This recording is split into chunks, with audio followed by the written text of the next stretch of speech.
Come on then. Hi, I'm Seamus from Outdoors Inspiration. Welcome to Outdoors Inspiration Outdoor Essentials. Today we're going to look at tents, and specifically I want to look at, is it worth it? Is it worth £700, £800, £900, £1,000 for a tent? Or can we get by with a £70 tent? We want to look at tents that won't cost the earth, won't break the bank, and are readily available. Let's have a look at a couple.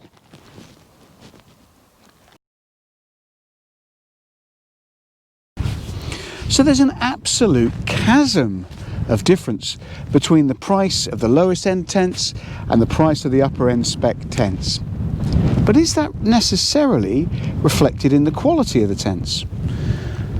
And if it is, how does that affect you or me as the end user of those tents? Will the £70 tent do? Or do we need £700 worth of tent?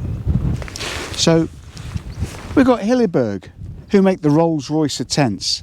You know, their tents start at around £700 and move on upwards to £1,200. This is from OEX, a good outdoors, go outdoors brand.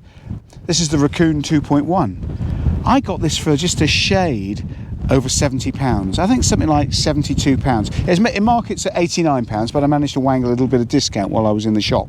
I'm quite good at that, and you ought to try your hand in it if you don't do it already. So 72 quid there. So we've got tenfold difference between these two tents. And this one from 3F has come all the way from China. Well, they probably all come all the way from China, but this one direct through AliExpress, which is a bit like the Chinese version of Amazon. And this is the 3F Floating Cloud one-person tent. It looks remarkably like an MSR Hubba NX, but it's not of the same quality, but will it do the job? So Hilleberg, for example, if you want to see how Hilleberg performs, I'll put a link in the description below of this tent being used in extreme weather conditions, and you'll see how it performs. There's plenty of other videos on my channel of me using the Hilleberg Anjan 2 and an Acto, which is a single hoop, single person tent, 4-season. There's no doubt that they produce quality tents. There's no doubt about the textiles that they use, that the metallurgy that's used in the DAC Featherlight poles is absolutely superb. The way that the tents are stitched together, it's 3-coated siliconized nylon on both sides, both aspects of that of the nylon. When the tent is stitched, as the needle goes through, to minimise disruption to the textile, there are cooling jets on that needle, and that makes it, you know, really, really well thought out and a quality piece of kit. But that's not what I want to talk about, because £700, £800, £900, £1,000, £1,200 for some Hilleberg tents is an aspirational figure for some people. It's an astronomical figure anyway for a tent. Most of you just want to go out and have a good time in the countryside and use something that you can pull out of the attic from time to time. And that's what I want to look at today, really. So this is the Rakoon 2.1 from OEX. It retails at £89. Now, if you go outdoors on top of the discount card price and tell them you belong to particular walking groups, they'll give you a further discount. So I got this for £72, and I think that's an absolute snip, a bargain. Is it going to stand up to the rigours of a £700 tent? Well, if you're going to take it out in a hurricane, if it's going to be torrential rain, probably not. But if you're going to do what most backpackers do and take it out for the weekend and pitch it somewhere and enjoy the countryside after a good day's walking and then spend the next day walking, yes, it will be absolutely fine. You know, as long as you're not going to test it to its limits. But there are other limitations on that, and that's the fact that it doesn't have the same pack size. You know, it's quite large, so you're going to have to wear a larger rucksack. You're wearing a larger rucksack, you're carrying more weight. This weighs about another kilogram on top of the weight of the Hilleberg, but they've already thought of that. It's a 2-person tent, and they've split it down. So you've got one load for one person and the second load for your buddy. One's lighter than the other. It's got a double vestibule and it's a 2-person tent. You're not going to be able to compress this down to the same capacity as a Hilleberg, and it certainly, yes, is going to weigh more, but it is distributable. Also, the pegs in here aren't the lightest in the world. They weigh in at about 17 grams each. And there are lighter pegs. You can get pegs that weigh sort of 9, 10, 11 grams. And if you replace those pegs, you're already saving weight. If you got rid of the 2 bags that you've got here as well, and just kept it in the 1 bag, you're roughly getting the weight of this down to about 2.5 kilograms. That's quite manageable. Is it going to be of the same quality? No. Is it going to be of the same durability? No. So there's a couple of things we're trying to achieve here. One is that it's lightweight, second that it's durable, and thirdly that it's cheap. You can't have all 3. Okay, so if it's going to be lightweight and durable, it ain't going to be cheap. That's for sure. Now Petra, oh hello, is guarding my 3F. Hello darling. Is guarding my 3F floating cloud at the moment. This is lightweight. It's relatively cheap, ordered from China, from AliExpress. These retail at about 120 quid. Okay, so we're getting in the middle there somewhere. Is it durable? Not as durable as, say, a Hilleberg could be, or a Terra Nova tent, but it's getting there. So that there is a balance to be struck, and there is some middle ground, isn't there? So I can't review these for you today. What I can do is pitch them up and give you some opinions based on what I see and give you some hints and tips. Any review that you see online where somebody gets one of these tents out, any tent at all, puts it up in the back garden or in their front room or whatever it is and says, this is my review, is utter poppycock, isn't it? Until you've had the tent out in lashing rain, and you had the tent out in conditions where the wind has got up, you can't really say what it's about. Until you've slept several nights in a tent, you don't really have a clue how it works, do you? So recommending it, I can't do today. But what we can do is look at the features, look at the textile, and look at the quality. Shall we do that?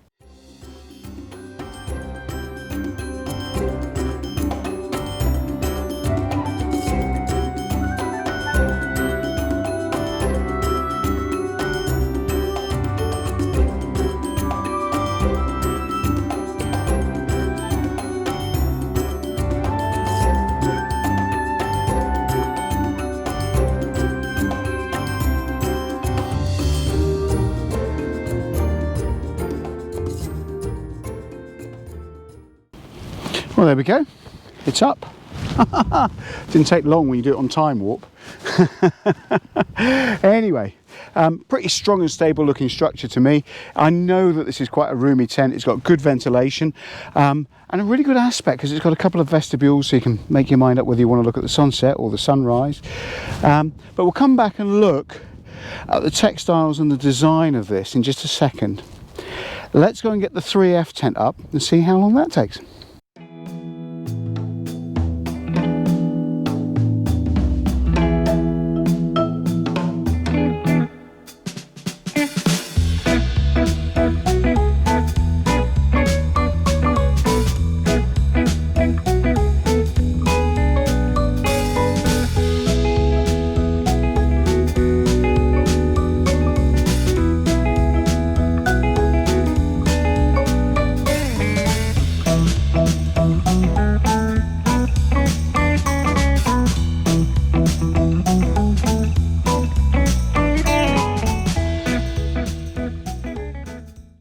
That's the floating cloud up.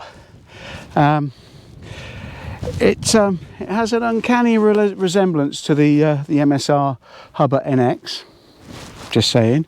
But already, you know, there are differences in design. This is a one-person tent, and the Rakoon 2.1 is a two-person tent. But already there are differences in the textiles that are being used and thoughts about the design, etc, etc. So let's have a little look at those bit by bit. Rakoon 2.1 by OEX. So there are two equal vestibules on this tent. I've put this tent up once before briefly. The other tent, the 3F tent, I've never put up before. That's the first time out the bag. I bought that used and it arrived today so that I could film with it, so that's brilliant. But the other tent I've never seen before in my life, and that's the first time up, and it just went up quite easily. Bearing in mind that this is a two-man tent,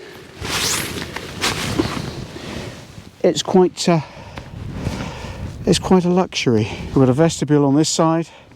Keep all your gear nicely stowed. Obviously this is doubled when the door is shut. Polyester, PU coated, I would imagine this is. And it will boast, on the outer textile, it'll boast something like a 5,000 hydrostatic head. And that means 5,000 millimetres. So 5,000 millimetres is about 5 metre, isn't it? Column of water under certain test criteria before water would permeate through that textile. Now that's all well and good. You say, well, that's brilliant, that's really, really waterproof. But really the construction of it plays a huge role. So we spoke about how the Hilleberg is stitched and how then we look at how this is stitched. This isn't probably going to leak directly through the textile. Here, if it's going to leak anywhere, it'll be through the stitching lines and the zippers and the points, the attachment points, the anchor points where the guy ropes are attached, and that's where the quality comes in. So if you're buying a quality tent, you know that that's thought of. When this is being knocked out at the price that it is, those will be less considerations. But if you're not going to take it out in a monsoon, does it matter? I don't think it does. You've got a luxury tent here. It's actually a palace in here. Got plenty of ventilation. I really like the ventilation on this tent. There are big triangular panels either side, and on the doors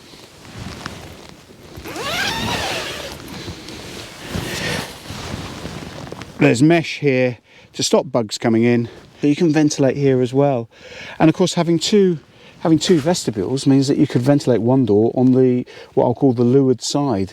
So we've got good ventilation happening underneath here, and we've got ventilation ports here feeding through to the mesh on the other side. I don't think you're going to get much airflow through there, but I think that it is ventable. And so what I noticed when I was putting this up is on the windward side, what you've actually got is, and this is where the money comes into the design processes. Nice bathtub ground sheet here, but it's fully exposed, and so is the inner exposed with just a gentle breeze. It's not blowing a huge amount, but a little gentle breeze is pushing the outer onto the inner. And all that needs really, and I'll make a modification to this. It needs a little tape on there with a bit of elastic and a peg to pull it out and away. The guy lines are nice and they're nice and light. They've got these metal adjusters down here. They were simple enough to use. In fairness, they've got reflective flecks in there, so you can see them at night and don't trip over them. The guy lines aren't going to be of the best quality. Then they look like they're about 2 mil, but it's fairly cheap quality, to be honest with you. And you can see the sort of space that you've got.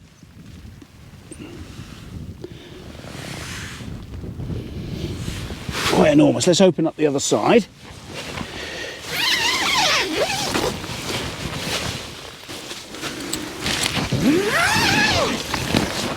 Come on in, Petra.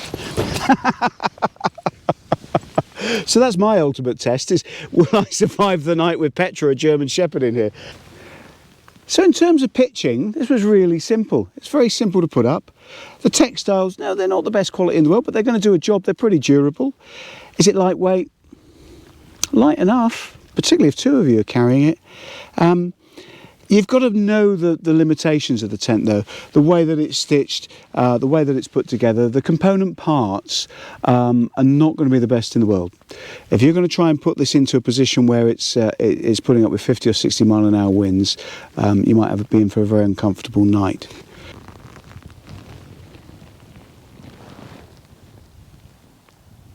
So now for the 3F ultralight gear floating cloud. As I said, it bears a remarkable resemblance to a tent manufactured by MSR. However, having owned MSR tents, it would be delusional at best to say it's come out the same factory, because the quality of the components is not the same. However, the quality of the components of this tent are not bad either, but it is not up to the same spec as MSR. So in both of these tents, both this one and the OEX tent, the OEX Rakoon 2.1. Let's also talk about the poles. Both of them have 7001 grade aluminium poles. Now there are aluminium poles, and they're aluminium poles. And if you have DAC Featherlight, you know that they're probably industry kind of gold-plated standard. These are standard poles that are relatively cheap.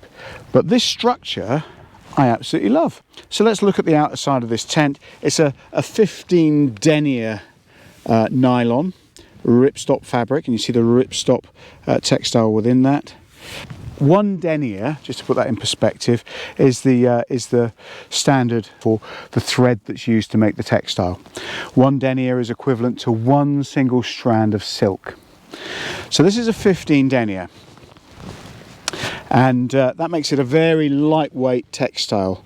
This tent weighs, without the pegs and the ground sheet protector, weighs about 1.2 kilograms.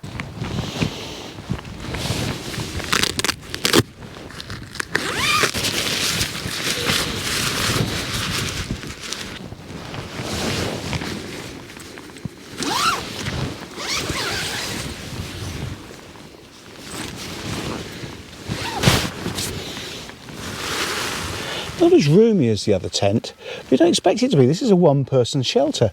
It's surprisingly light and got a lot more room than I would anticipate looking outside at it.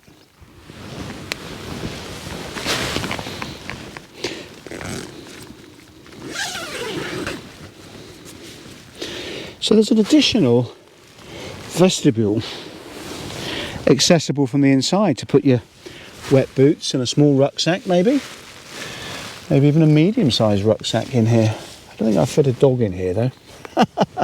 The ground sheet comes up high on the ends. That's a bit bizarre, but I suppose it's a protector. You would always pitch the tent sideways into the wind. It's got reasonable ventilation. The whole top panel there is mesh. There are 2 corresponding mesh panels on the 2 doors at the higher end. So there's one on the door here and one on the door here. And of course you've got additional ventilation by just opening up this vestibule. There's 2 little pockets to keep your widgets and gadgets in. One at that end and one at this end.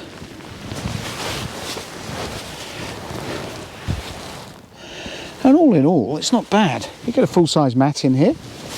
Petra, come in here. Lie down. So that's my test really. If I can get me and a Petra in here, then I'm doing quite well. I'm not sure where I put the rest of my gear. I can definitely get a Petra in here though. Hey darling. That's a full-size, fully grown German Shepherd lying out in the vestibule. That's a good indication of size, isn't it? And I suppose the rest of my gear could probably go in here, come in here with me, and in the area over here. But by having a freestanding structure, which this tent has, and then having this outrigger pole, I'm not sure if the camera can pick it up, there we go, we've got this outrigger pole coming right the way across over to the centre pole here. It's actually, the design is creating a lot more space in a very small tent. It gives a feeling of space because you can sit upright. You can sit perfectly upright here. I mean, I'm not tall, but I have a long back, to be honest with you. I'm about 5'10", and I can sit up really comfortably in here. So when we're thinking about guy lines, you want to be pulling the guy line and tensioning it directly in line with the seam that it's coming off of. Guy lines are adding structural stability to this tent. They're not just there for show. Okay, so this is forming tension against this pole and this part of the tent when it's in compression. And it's doing a very good job of it. Same here. Come away in the direction of the seam. This is meant to come off in this direction, and it's not particularly well thought out, is it? Again, coming back to the design, it's pulling away from the seam and opening the seam up, and that's a taped seam in behind there. That's probably not good. Something else to look at is the reinforcement of stress points within the tent. How well is it stitched? There's pretty good quality stitching there. I mean, it's not the best textiles in the world, but it's well stitched. And on the corresponding side around here, there are reinforcing patches in here as well. which means that it's had some care and thought. I can see the textile stitching coming through the textile there with a reinforcing pad over that, and it's pretty well sorted out. There aren't lots of loose threads. It's a fairly good quality finish on this, to be honest with you, for the money. On the OEX product, again, looking at the stitching, it doesn't seem too bad, the stitching. There are reinforcing points on this, but just generally speaking, it doesn't look like the same sort of finish. I mean, you've got a tie back here tied into the main seam for your inner tent on the fly sheet that's breaking up the taped seam there. So as I said earlier on, if something's going to leak, it's not going to be through the main textile, it's going to be through points like this. And this is where afterthought, or pre-thought rather, and care should be taken in the design. Again, down here there's reinforcing patches. The stitching seems reasonable, but it is not of the same quality as the stuff on the 3F tent, to be honest with you. So the pole system on this, it's a freestanding structure, comes up with 4 corners into hubs, onto a central pole, and then you have the outrigger lying over there to give it a sense of space. Now, freestanding tents bring their own benefits in that you need minimal pegs to peg them out, but to be honest with you, to get the best out of this tent, you've got to peg it out. And most freestanding tents, although they're freestanding in structure, will need some level of pegging if you're going to have full access to the vestibules and make sure that the thing stays put overnight. So on the back end of the tent, if you remember, there was this other vestibule that's just underneath here. There's a vent, and that vent has got a stiffener in there to keep it open and keep airflow going through. And the idea of this little prusik cord here is just to tension that and keep it split wide open there. All in all, I quite like this, and I really do. So with the OEX Rakoon 2.1, I think you could have a reasonably comfortable night in there. You'd have a very comfortable night in there. Just don't push it with the weather. Think about the extremities, think about where you pitch. With the 3F product, we're looking at a different kettle of fish. We're looking at a higher standard and higher quality, but then it's going to cost you more. The base price of that one is £89. Now, I got it down to about 72, as I said, but £89. For another 30 quid, if you wanted a single person tent, and there is a 2-person version of this, by the way, but for a single tent at £120 or so, you're getting a relatively good spec, lightweight, compact tent of a modern standard. There is a 2-person version available, and it doesn't cost a great deal more, another tenner, something like that, I think. So all in all, budget tents from me and Petra. Get the thumbs up. What's that, Petra? Remind everybody about our great giveaway. Ah, yes, right. So now's an opportunity to tell you about our giveaway on this channel.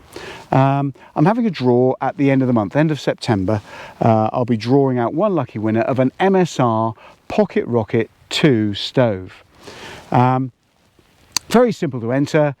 Look in the description below, you'll find a link to a video. Have a look at that video and comment on there as required by that video, and you could be in it to win it. Thanks for watching this video, folks. I enjoyed making it, actually. Do look out for our Thursday night outdoors inspiration, outdoors essential nights, where we will look at further equipment, whether that be cooking equipment, tents, sleeping bags, sleeping systems, sleeping mats, etc., or even just skills. We might look at navigation, night navigation. But thanks again.